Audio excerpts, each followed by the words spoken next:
Yo, what's going on YouTube? Welcome back to the channel. I debated not making this video, but I watched the Flight Mike's video. Shout out to him, by the way. He's not going to see this. I have 50 subs. But I watched his video, and he said that it's important to start a dialogue, even if we don't all agree with everything. So it changed my mind, and I'm going to talk a little bit about Charles Barkley and his comments, not just now, but even in the past.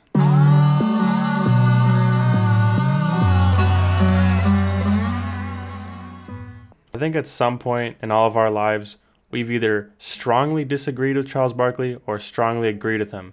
And that's kind of the point of this video. See, we don't always have to agree with Charles Barkley.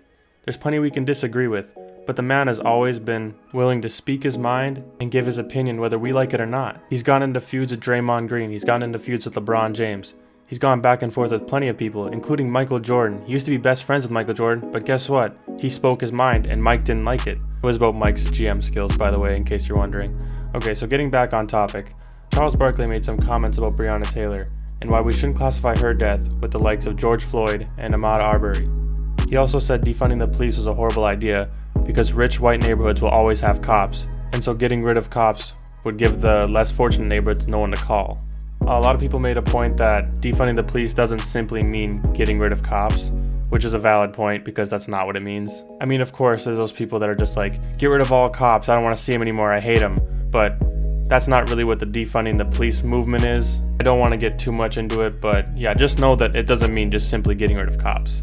Either way though, we have to respect Charles for giving his opinion, knowing full well what his position is and how controversial the topic was. Because those of you right now that are saying Charles Barkley's an idiot and he should just keep his mouth shut are the same people that in a month from now are going to agree with him and are glad that he spoke up. Just because you don't agree with him now doesn't mean you won't in the future. I also think setting the precedent of silencing everybody that disagrees with us sets a bad example. It's important to have a dialogue, whether we agree or not, so we can discuss important issues and move forward in the country. It's important to acknowledge that we all have different backgrounds and we all have different experiences, and those experiences form our beliefs. So, of course we're not going to agree on everything. So that is why I respect Charles Barkley. I may not always agree with him, but he offered his perspective.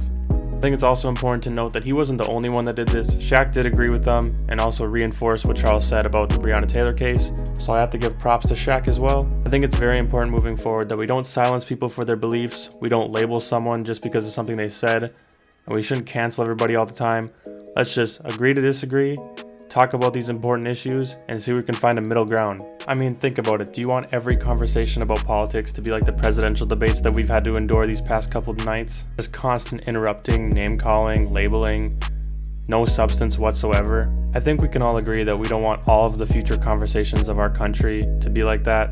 So let's just respect everybody's opinion, and yeah. Alright, I hope you liked my mindless rambling. Leave a like if you enjoyed this one. Subscribe for more content like this. Well, maybe not so much like this, more basketball related. And yeah, I'll see you guys in the next one.